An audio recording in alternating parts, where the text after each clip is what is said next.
हाय पूर्वी, अरे very good, तुमने तो कमाल कर दिया भाई। Thank you very much, thank you very much, तुम कमाल हो यार। अरे सालों के साहब, ऐसी क्या बात हो गई जो खुशी से आपकी छाती फूल गई? अरे यार तुम्हें पता नहीं, वो पूर्वी ने मुझे सलाह दी थी ना वो लेटर लिखने की। अरे भाई मैंने अपनी गर्लफ्रेंड को एक अच्छा सा लेटर लिखा, फूलों का गुलदस्ता भिजवाया और बस उसको गुस्सा तो गायब। क्या बात सर, ये तो बहुत ही अच्छी बात है, मुबारक हो सर। अरे भाई रहने दो, अपनी मुबारकबाद आप अपने पास रखिए, पहले भी झेल चुका हूँ यार मैं तुम्हें। अरे सर, गिफ्ट में कैंची दी आपने और गलती मेरी। नहीं यार, ऐसे वक्त पे कैंची की याद दिलाना जरूरी है क्या यार? मैंने कहा था ना सर कि आपका लिखा हुआ खत पढ़ के वो खुश हो जाएगी। वेरी गुड पूरी, तुम कमाल हो। आइंदा से इस मामले में कोई टिप्स लेनी होगी ना बेटा, मैं सीधा तुम्हारे पास आऊंगा। यस डॉक्टर साहब, पूर्वी से क्यों, आप तो ये तालिका से भी ले सकते हैं और उसके लिए आपको यहाँ ब्यूरो में आने की जरूरत भी नहीं पड़ेगी। अरे नहीं था यार, तुम समझते नहीं हो यार, तारिका की इस मामले में जरा पसंद कमजोर है यार। डॉक्टर साहब, अभिजीत के बारे में अगर कुछ कहना है तो मेरे सामने तो प्लीज आप। अच्छा, बुरा लगा ना, बुरा लगा, कोई बात नहीं है यार, मैं भी अपना वक्त बर्बाद नहीं करना चाहता ये डिस्कस करके यार। अरे मेरे पास टाइम नहीं है, मुझे फेशियल कराने जाना है यार। सर? फेशियल? और आप? क्यों, मैं फेशियल क्यों नहीं है? नहीं, बिल्कुल सर, करना चाहिए, आपको फेशियल करना चाहिए। हाँ, और आज तो जरूर करना चाहिए यार। बिल्कुल। यू नो डेटिंग है, डिनर पे जा रहा हूँ गर्लफ्रेंड के साथ यार। बहुत अच्छी बात है सर। उम्मीद करते हैं कि जब तक आप दोनों का डिनर खत्म हो जाता है तब तक हम लोग ये केस सॉल्व कर देंगे। यस यस, ऑफ कोर्स तुम केस सॉल्व करो, मैं डिनर सॉल्व करता हूँ। बाय पूर्वी, बाय। सर डॉक्टर साड़ुंकी भी कमाल के, उम्र 55 की, दिल बचपन का। अरे उनके सामने मत बोल देना, जीना हराम कर देंगे तुम्हारा। सर, स्केच तैयार हो गया। गुड, देखे जरा। ओह, तो ये है वो चैंपियन। अब इस चैंपियन का अच्छा वक्त शुरू होगा।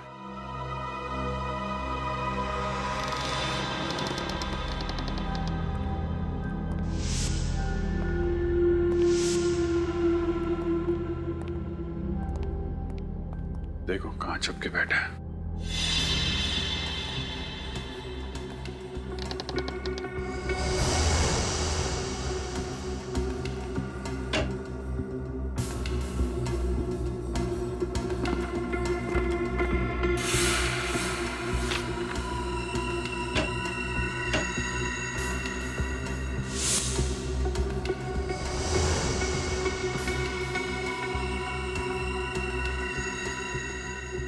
ये किसकी फोटो है?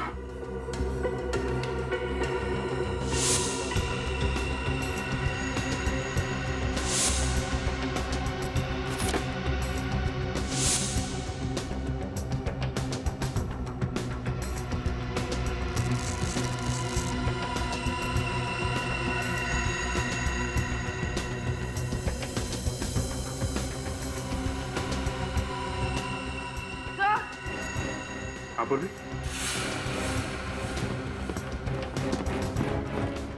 सर यहाँ पर ये नीडल्स और सिरिंजेस मिली है। सर ये वो केमिकल जो जूतों में इस्तेमाल किया गया था, और सर ये जेल जो पैरों को सुन्न करने के लिए जूतों में डाला गया था। सर यहाँ पर ये लाल जूते भी हैं और सर ये इंजेक्शन।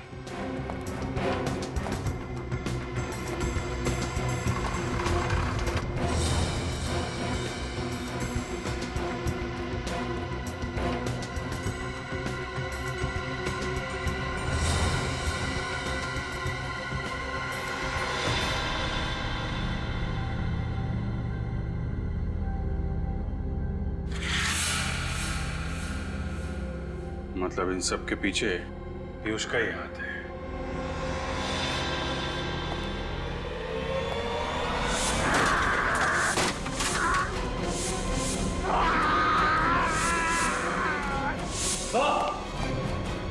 पूर्वी, सब कुछ उठा लो। विनीत, पूर्वी, सब कुछ उठा लो। विनीत,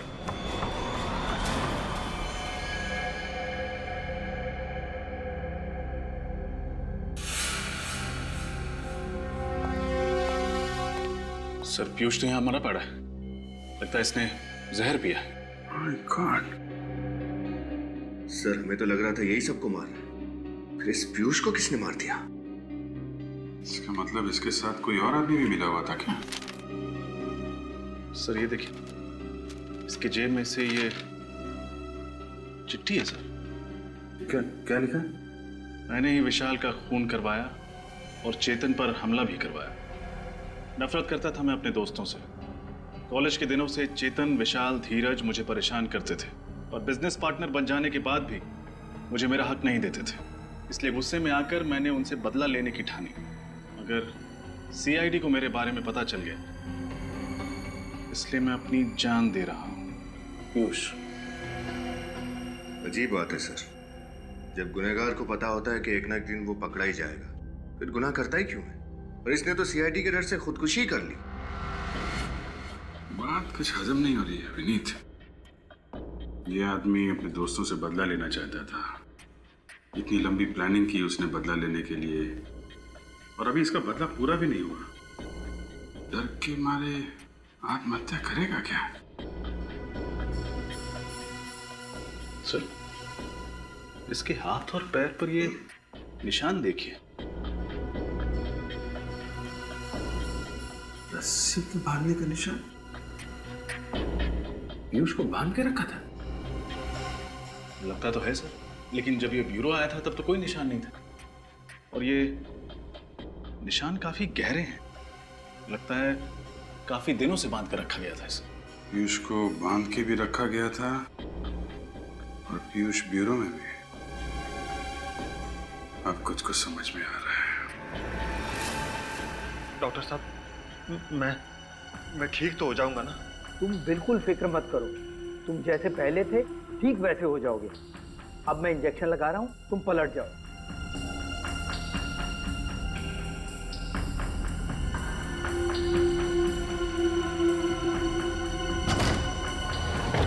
कौन हो तुम लोग? सीआईडी पीछे हटो। चेहरा बदलवाया जा रहा है, हैं?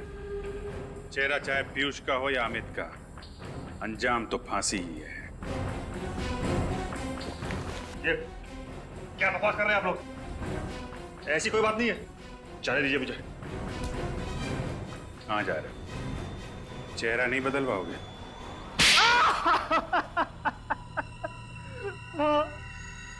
मैं पीयूष नहीं, अमित हूँ। अमित, अमित, यही है ना तुम्हारा असली चेहरा? अब बताइए अमित जी, क्यों मारा अपने दोस्तों को तुमने? हैं? दोस्तों के नाम पे धब्बा थे वो लोग, धब्बा। क्यों? ऐसा क्या किया था उन लोगों ने तुम्हारे साथ? उनकी वजह से मैं खूनी बना। मैंने अपने हाथों से सपना की जान ले ली। कौन सपना? सपना मेरी प्रेमिका। कॉलेज के दिनों में हम एक दूसरे से बहुत प्यार करते थे। एक दिन सपना ने विशाल, पीयूष, चेतन और धीरज को एग्जाम पेपर चुराते हुए देख लिया। फिर उसने धमकी दी कि वो सब कुछ प्रिंसिपल को बता देगी। फिर इन चारों ने उसे मारने का प्लान बनाया। पर सपना तो तुम्हारी गर्लफ्रेंड थी। उनके कहने पे तुमने सपना का खून कर दिया। क्यों? क्योंकि उन चारों ने मुझसे झूठ कहा कि सपना मुझसे बेवफाई कर रही है। वो चारों अच्छी तरह से जानते थे कि मुझे मेरे गुस्से पर काबू नहीं रहता। इसीलिए बिना सच जाने मैंने सपना की जान ले ली। फिर जब तुम्हें सच का पता चला तो तुमने एक एक करके सबसे बदला लेना शुरू कर दिया। हाँ, और डॉक्टर साहब ने मेरी मदद की। इन्होंने मुझे पीयूष का चेहरा दिया, जिसका फायदा उठाकर मैंने अपने प्लान को अंजाम दिया। और पीयूष को 1 साल तक कैद कर रखा। और मैं भी यही चाहता था कि इन चारों की मौत की वजह भी वही गुस्सा हो जिसकी वजह से मेरी सपना की मौत हुई थी। और इसीलिए मैंने जूतों में इंजेक्शन फिट किया। प्लान तो अच्छा बनाया था तुमने, लेकिन एक गलती कर दी। पीयूष के मोबाइल से आखिरी कॉल डॉक्टर साहब को कर दिया। सपना का खून किया तुमने। पश्चाताप के आंसू बहाने के बजाय अपने दोस्तों को भी मारा। तुम्हें तो फांसी ही होगी। और डॉक्टर साहब, आप पैसों की लालच में बिक गए। आपका और इनके बाकी दोस्तों का हिसाब तो अब अदालत ही करेगी।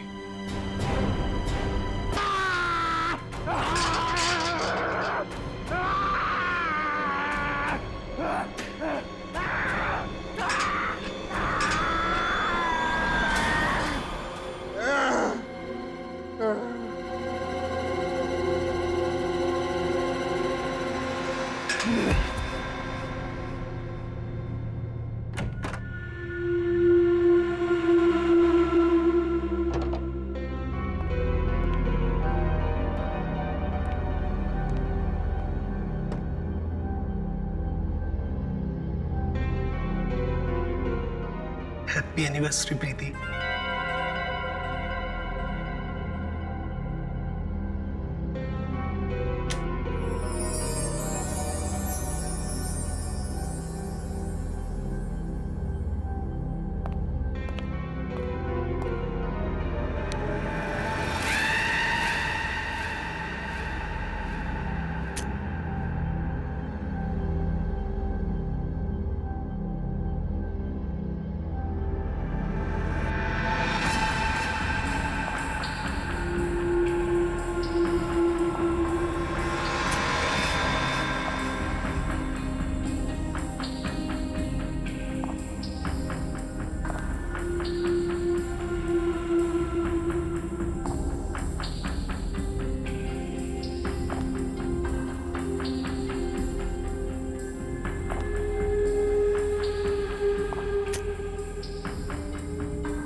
हैप्पी एनिवर्सरी प्रीति।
क्या बात है प्रीति, तुम ठीक तो हो ना?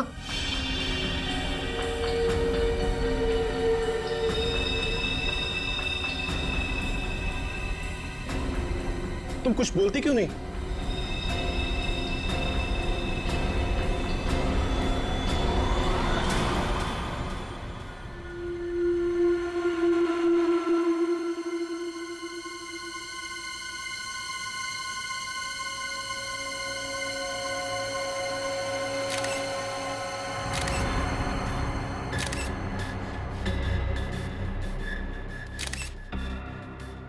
4, 5, 6, 7 7 बार चाकू से घुपा गया इस विशाल को। एक पत्नी अपने पति को इतनी बेरहमी से मारेगी, वो भी शादी के सालगिरह के दिन, यकीन ही नहीं हो रहा है। हाँ सर, इसकी लाश को देखकर लग रहा है इसकी पत्नी बहुत नफरत करती होगी इससे।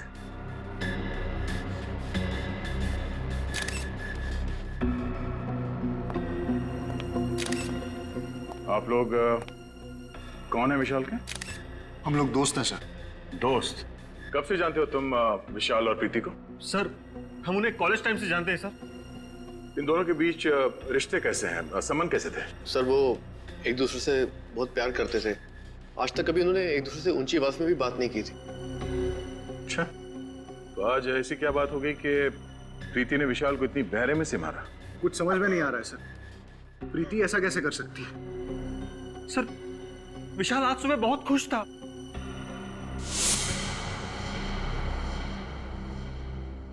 हैप्पी एनिवर्सरी प्रीति। मैं दुनिया का सबसे खुशनसीब पति हूं जो मुझे तुम्हारे जैसी बीवी मिली। काश आने वाले हर जन्म में तुम मेरी ही बनकर रहो। क्या बात है, बीवी की फोटो के साथ इतनी रोमांटिक बातें हो रही है। अबे साथ में होती होगी तो ये जनाब तो शायर बन जाते होंगे। यार ये तो बहुत गलत बात है। दरवाजा खटखटा के आना चाहिए था ना। अच्छा, तुम लोगों ने मेरी सारी बातें सुन ली। अरे सुन ली तो क्या हुआ, तू हमारे कॉलेज का दोस्त है यार, लंगोटिया यार।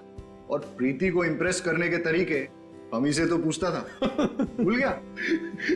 कैसे भूल सकता हूँ यार, मेरे घोड़ी चढ़ने का श्रेय तुम लोगों को ही तो जाता है। वो बात तो है, और इसीलिए आज हमें पार्टी चाहिए। हाँ पार्टी? हाँ, तेरी वेडिंग एनिवर्सरी की पार्टी यार। यार प्रीति से पूछना पड़ेगा। क्या बात कर रहा है यार, उसे पूछने की क्या जरूरत है।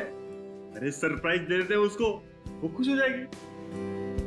आइडिया तो अच्छा है, ठीक कह रहा है तू। मैं भी कुछ ऐसा ही सोच रहा था, है ना?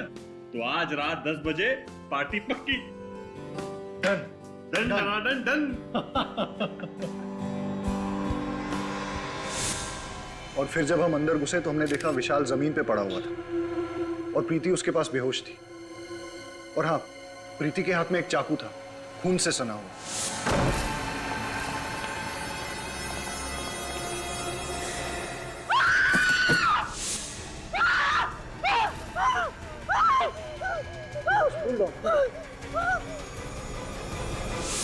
अच्छा, विशाल ने पिछले कुछ दिनों में प्रीति के बर्ताव के बारे में कुछ कहा कि वो किसी बात को लेकर टेंशन में थी या विशाल से किसी कारण वो परेशान थी?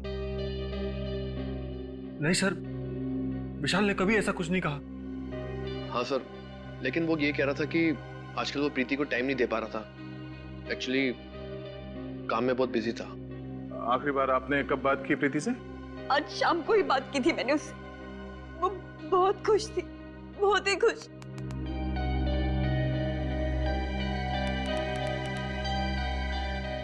सर, प्रीति, प्रीति, प्रीति, क्या हुआ था यहाँ पे?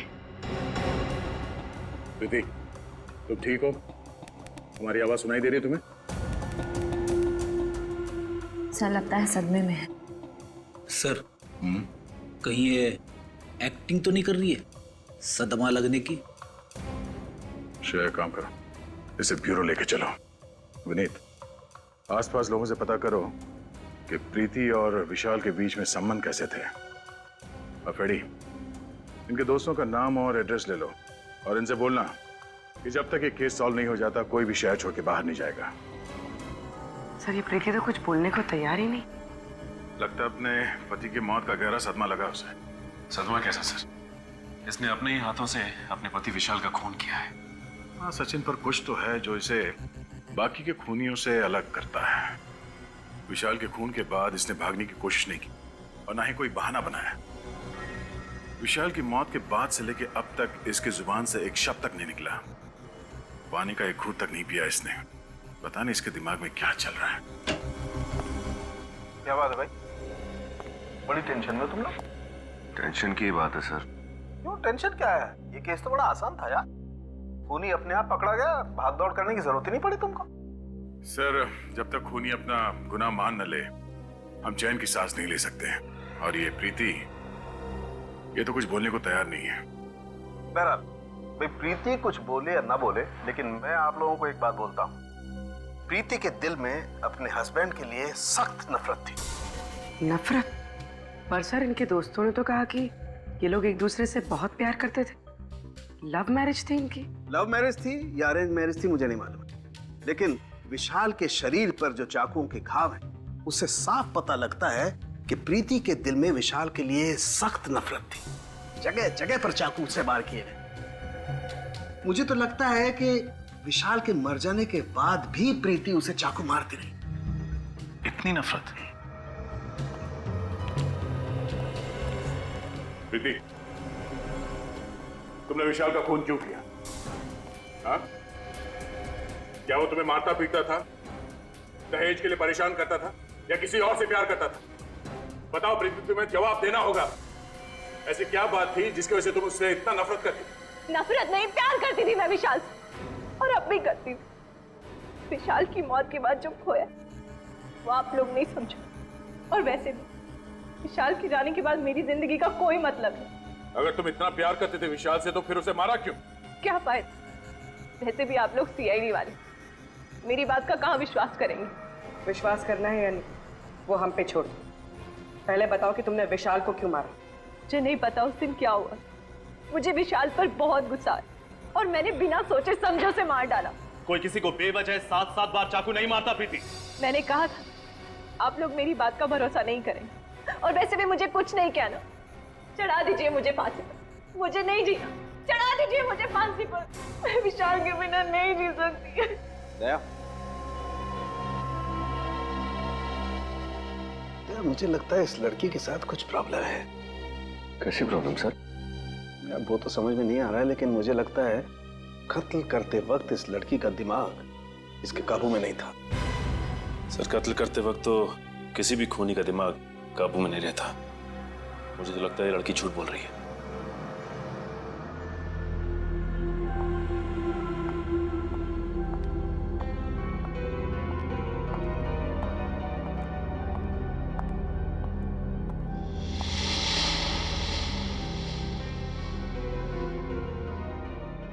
आ गई तू?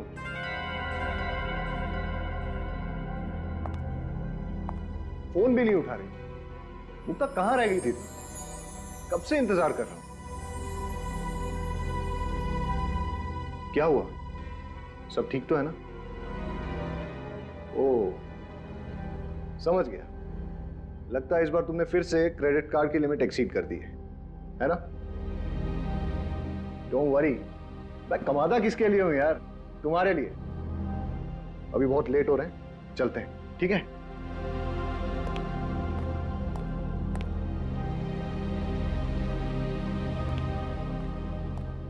चलो, कम कम।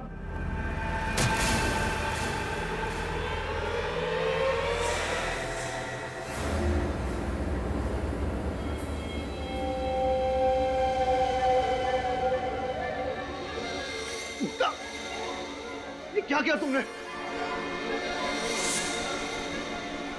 क्या कर रही हो ये?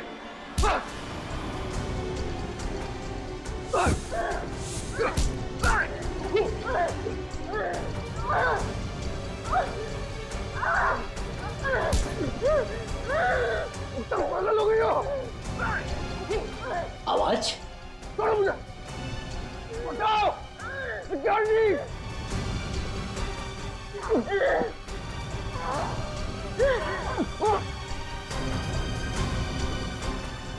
छोड़ो! क्या कर रही हो? मैं क्या कर रही हूँ? अरे छोड़िए! आप क्या कर रही हैं? अरे छोड़िए मैडम! ठीक तो है ना सर? उक्का! ये क्या कर रही हो? पागल हो गई हो? होश में आओ!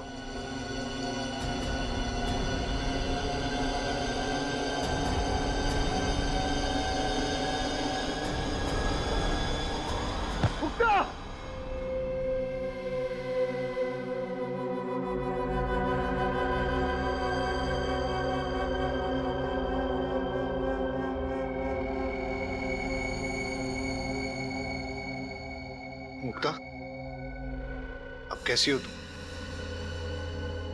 मुझे माफ कर दो चेतन। पता नहीं मुझे क्या हो गया था जो मैंने तुम्हारे साथ ऐसा बर्ताव किया। इतनी चोट पहुंचाई है मैंने तुम्हें। अरे कोई चोट नहीं आई मुझे। देखो देखो, एकदम हट्टा कट्टा हूं मैं। हाँ, लेकिन मुक्ता आपने ऐसा किया क्यों? आपको ऐसे अचानक गुस्सा आने की वजह? मैं तो खुद हैरान हूँ, मुझे कभी गुस्सा आता ही नहीं है सर। और फिर बेवजह इतना ज्यादा गुस्सा कैसे आ गया मुझे कुछ समझ में नहीं आ रहा। मुक्ता ठीक कह रही है सर, मैंने इसे आज तक किसी से ऊंची आवाज में बात करते हुए नहीं देखा। गुस्सा होना तो बहुत दूर की बात है।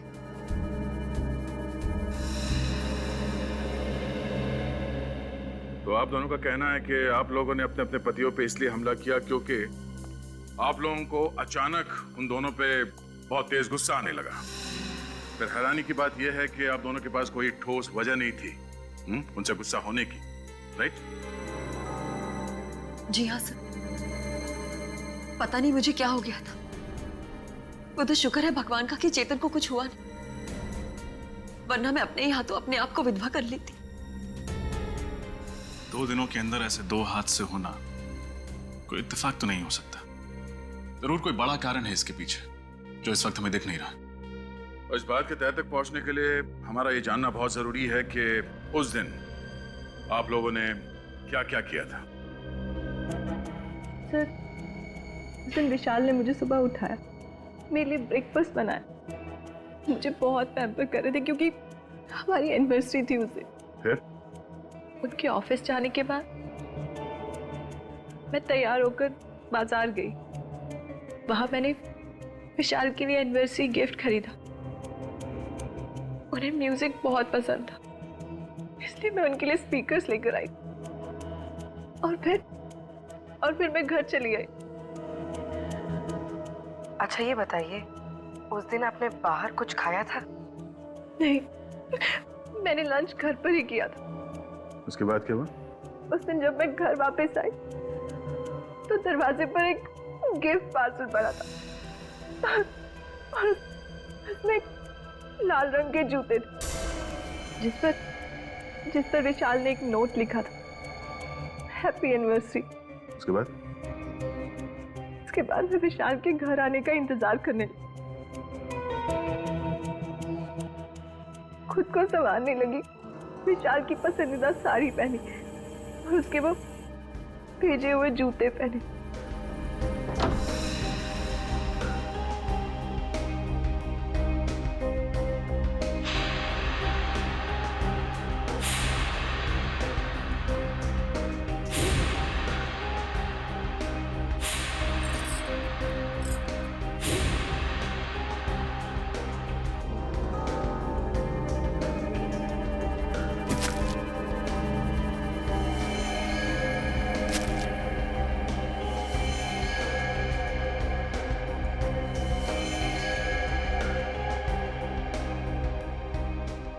और जब वो घर लौटे तो मैं और मुक्ता जी, आपने क्या किया था उस दिन? सुबह होते ही मैं और चेतन घर से निकल पड़े। वो अपने ऑफिस चले गए और मैं अपने बैंक का काम खत्म करके मार्केट में ही घूमने लगी। फिर मैं एक जूते की दुकान में गई। ये बिल्कुल नया स्टॉक है मैम, आपको जरूर पसंद आएगा।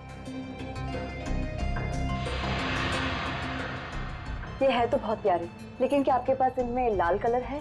नहीं मुक्ता जी, लाल कलर के जूते आउट ऑफ स्टॉक है। भाई साहब, मैं पार्टीज में ना सिर्फ लाल कलर पहनती हूँ, मंगा दीजिए ना। अरे क्यों नहीं मुक्ता जी, आपके लिए क्यों नहीं मंगवाऊंगा। मुझे शाम तक का वक्त दीजिए, मैं लाल कलर का जूता आपके घर पे भिजवा दूंगा। ठीक है, लेकिन 4 बजे तक भिजवा दीजिएगा। ओके? वही जूते पहन के मैं चेतन के ऑफिस गई और फिर ऑफिस। अच्छा ये बताइए कि आपने बाहर कुछ खाया पिया था क्या? जी हाँ, मैंने और चेतन ने लंच बाहर ही किया था। बोली, इन दोनों को अंदर ले जाओ। आई।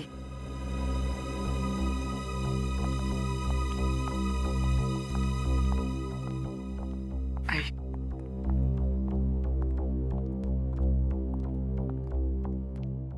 सर, दोनों कहानियों में एक चीज कॉमन है, लाल जूते। हाँ रजत, तो इन लाल जूते में ऐसी क्या बात हो सकती है? मगर सर, प्रीति को ये लाल जूते उसके पति ने गिफ्ट किए थे और मुक्ता को दुकानदार ने होम डिलीवरी की थी। हाँ विनीत, मगर ये लाल जूते ही है जो इन दोनों कहानियों को आपस में जोड़ती है।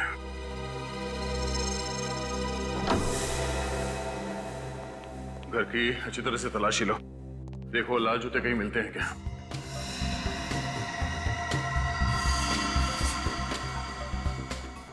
निखिल, तुम अंदर चेक करो, मैं यहां देखता हूं।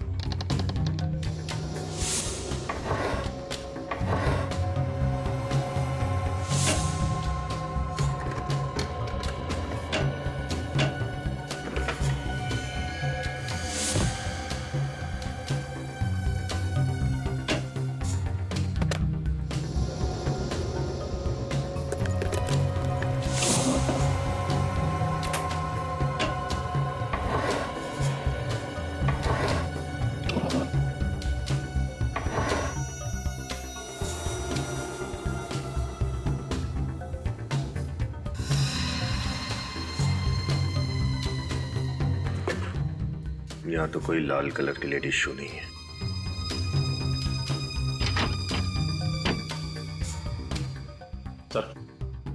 सर जूते अंदर नहीं है। यहां भी नहीं। चेतन, जूते कहाँ हैं? यहीं कहीं होने चाहिए सर। यहीं कहीं होने चाहिए, तो हैं कहाँ? नहीं सर, यहाँ पे तो नहीं है। सर, बेडरूम में भी जूते नहीं मिले। सर, यहाँ भी नहीं मिले।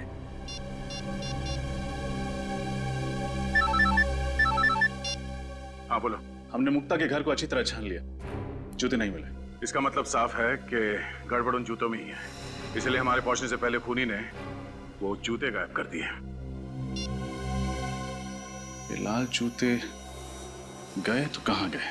सर, ये केतु है, मुक्ता जी के घर यही गया था जूते देने।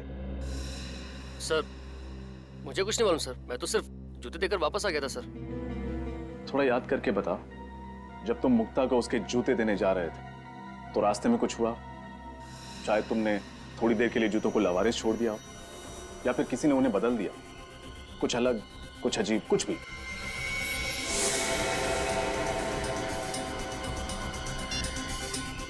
हेलो, हाँ सर, एड्रेस मिल ही नहीं रहा है। कौन सा पता देकर रखा है? मिल ही नहीं रहा है। अरे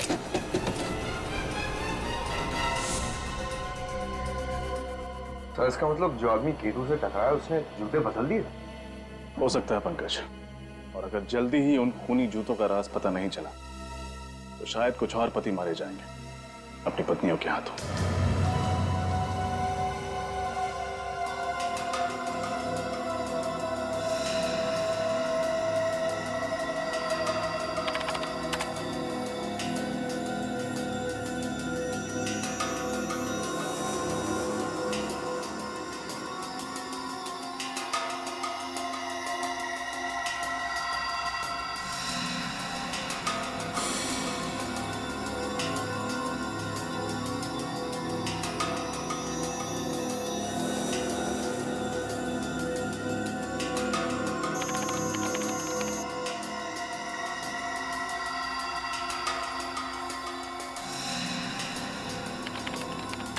आप लोग आप उठ सकते हैं।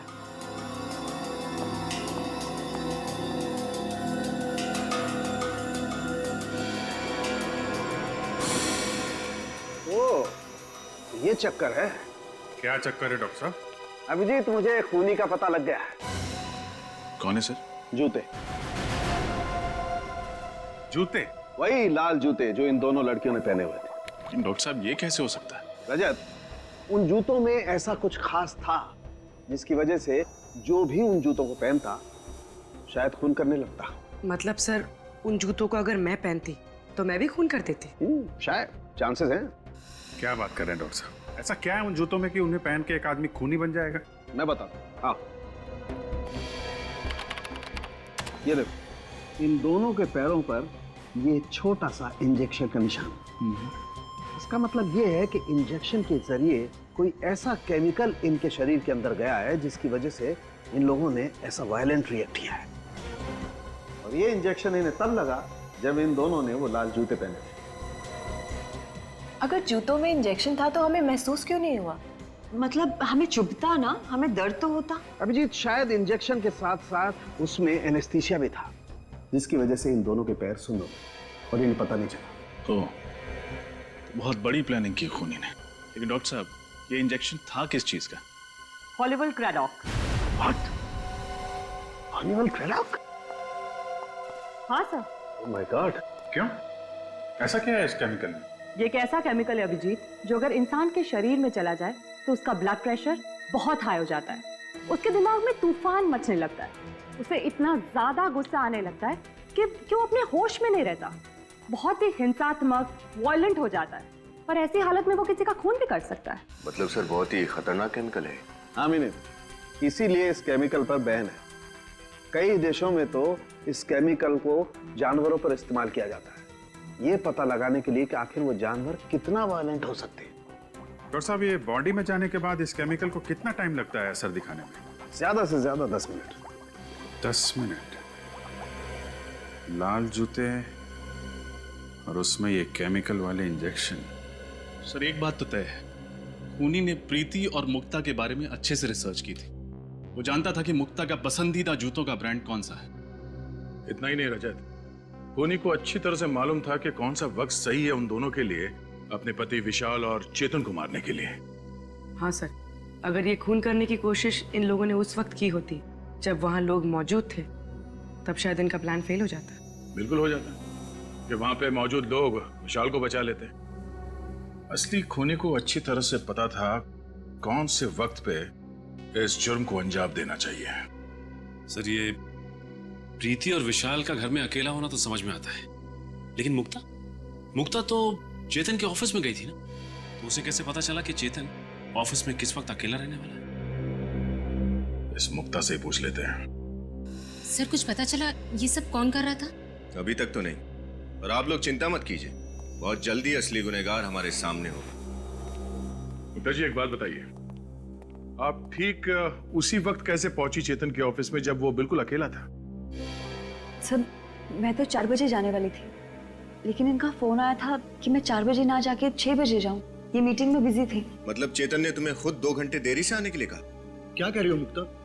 मैंने तुम्हें ऐसा कोई फोन नहीं किया था। मैं तो खुद हैरत में था कि इसे आने में इतनी देर क्यों हुई। अगर आपने फोन नहीं किया तो फिर किसने किया? ये फोन कॉल आपके मोबाइल पे आया था? नहीं सर, मेरे लैंडलाइन पे आया था। सचिन, पता करो 24 तारीख दोपहर 4 बजे के आसपास इनके लैंडलाइन पे किसका फोन आया था। अच्छा, आपने कहा कि लाल जूतों को पहनने के बाद आपको अचानक गुस्सा आया। ये लाल जूते की डिलीवरी कब हुई थी आपके पास? सर जूते की डिलीवरी उसके दिए हुए टाइम से बहुत लेट हो गई थी। मैं गाड़ी में बैठ के ऑफिस के लिए निकल ही रही थी, तब जूते वाला आया था। और वो जूता पहना कब आपने? इनके ऑफिस के नीचे सर, जूते चेंज करके ही मैं ऊपर गई थी। लेकिन सर, अगर खूनी चाहता था कि मुक्ता नए जूते पहनकर ऑफिस जाए, तो वो आखिरी मिनट तक इंतजार क्यों करता? मतलब ये भी तो हो सकता था कि मुक्ता नए जूतों को गाड़ी में ही रहने देती और पुराने जूतों में ही चेतन से मिलने चली जाती। हो सकता रजत, पर उस दिन ये दोनों पार्टी में जाने वाले थे, तो शायद मुक्ता कार में जूते पहन लेती, और खूनी के पास अच्छा मौका भी था चेतन को मारने का, है ना, क्योंकि ये दोनों अकेले थे। पता नहीं हम दोस्तों के पीछे कौन हाथ धो के पड़ गया। हमने तो किसी का कुछ भी नहीं बिगाड़ा। चेतन, दिमाग पर जरा जोर डाली। कोई पुराना किस्सा याद आता है? कोई पुरानी दुश्मनी, छोटी ही सही, कोई भी नाम? आप लोगों को किसी पे शक नहीं है? नहीं सर। सर ये जुर्म तो एक उलझी हुई पहले की तरह होता जा रहा है। अगर इनका कोई दुश्मनी नहीं था, फिर कौन ऐसा होगा जो इतनी गहरी साजिश रचेगा इन दोनों को मारने के लिए? ये सब कुछ एक सोचा समझा हुआ प्लान है। खूनी ने ऐसा वापरा जैसे शतरंज के खिलाड़ी घोड़ों और ऊंट को वापरता है। हाँ सर, खूनी ने ये सब उन जूतों के जरिए किया है, उनमें इंजेक्शन फिट करके। इसका मतलब है वो जूते ऑर्डर देख के बनवाए गए थे, तभी तो सोल के नीचे इंजेक्शन रखने का जगह बना पाया वो। सर फिर तो खूनी लेदर मार्केट भी गया होगा चमड़ा खरीदने। बिल्कुल गया होगा। उन सारी दुकानों में जाके पता करो जहाँ पे ये जूते बनते हैं या फिर उन्हें बनाने के सामान बेचे जाते हैं। सर सर, उस नंबर का पता चल गया है सर। वो फोन चेतन ने नहीं बल्कि किसी अरुण कुमार ने किया था। अरुण कुमार? मुक्ता, आप किसी अरुण कुमार को जानती हैं? अरुण कुमार? नहीं सर, मैंने तो ऐसे किसी आदमी का नाम भी नहीं सुना। प्रीति तुम? मैं किसी अरुण को नहीं जानती। शायद विशाल जानता हो। अगर विशाल जानते किसी को तो मुझे जरूर बताते। हाँ, अरुण कुमार। शायद एक अरुण था तो सही हमारे कॉलेज में, है ना? अरे नहीं, वो तो अरुण यशोधन था, अरुण कुमार नहीं। आप सब में से कोई भी अरुण कुमार को नहीं जानता, मगर वो आप सबको अच्छी तरह से जानता है। विशाल को क्यों मारा तुमने? मारा मतलब सर? विशाल? कौन विशाल सर? ये विशाल। अब कुछ याद आया? नहीं सर, इस आदमी को तो मैं पहली बार देख रहा हूँ। अच्छा, इसे तो जरूर पहचानते होगे। नहीं सर, अब ये कौन है? ये चेतन है। चेतन बन के उसकी वाइफ को फोन करते हो और कहते हो चेतन को ही नहीं पहचानते। कमाल है। सर, मैं किसी और की वाइफ को क्यों फोन करूंगा सर? मेरी खुद की वाइफ है फोन करने के लिए। झूठ मत बोलो। फोन रिकॉर्ड से हमें पता चला है कि कल शाम 4 बजे तुमने ही मुक्ता को फोन किया था। मुक्ता? सर, मैं इनमें से किसी को नहीं जानता। कौन है ये सब सर? और कल 4 बजे? हाँ सर, 1 मिनट। मैं कल शाम को 4 बजे बाजार गया था और एक आदमी ने मुझसे फोन मांगा था एक कॉल करने के लिए। एक आदमी को दिया था फोन कॉल करने के लिए। बड़ी अच्छी कहानी बना लेते हो। मैं कहानी नहीं बना रहा हूँ। आप खुद सोचिए, अगर मुझे जुर्म करना होता तो मैं खुद का फोन क्यों इस्तेमाल करता? किसी पीसी या किसी और फोन से कॉल नहीं कर सकता था क्या? उस आदमी की शक्ल याद है तुम्हें, जिसने तुमसे तुम्हारा फोन मांगा था? नहीं सर, थोड़ा जल्दी में था तो ज्यादा ध्यान नहीं दिया मैंने। ठीक है, अगर तुम्हारी ये कहानी झूठी निकली तो तुम अपने बच्चों को कहानी सुनाने लायक नहीं रहोगे।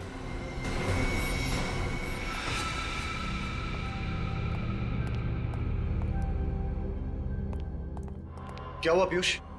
तूने हम लोगों को अचानक क्यों बुला लिया? मुझे तुम लोगों से जरूरी बात करनी है। हाँ बोलना। मुझे लगता है वो वापस आ गया है। व्हाट? पागल तो नहीं हो गया तुम? अरे यार, मैं ठीक कह रहा हूँ। विशाल ऊपर पहुंच गया। चेतन मरते मरते बचा। इससे पहले कि हम दोनों का टिकट कट जाए, हमें सब कुछ सीआईडी को बता देना चाहिए। दिमाग तो नहीं खराब हो गया तेरा? अगर सीआईडी को इस बात की भनक भी लग गई ना, तो तू सोच नहीं सकता वो हम लोगों का क्या हाल करेंगे। अरे यार, जो होगा देखा जाएगा। यूं बेमौत मरने से तो अच्छा ही है ना। देख, अगर तूने सीआईडी को बताने की बात भी की ना, तो वो वापस आया हो या ना आया हो, मैं तुझे जरूर मार डालूंगा। अरे मुझे बचा ले यार। मैं पागल हो रहा हूँ, पागल। मेरा दिमाग फट रहा है, दिमाग। मैं मरना नहीं चाहता। मैं जीना चाहता हूँ। पीयूष, तू घबरा मत। कुछ नहीं होगा हम लोगों को, सब ठीक हो जाएगा। डोंट वरी, हम तेरे साथ हैं ना। मैं मरना नहीं चाहता हूँ, मैं जीना चाहता हूँ। मैं मरना नहीं चाहता। Please help me. कम।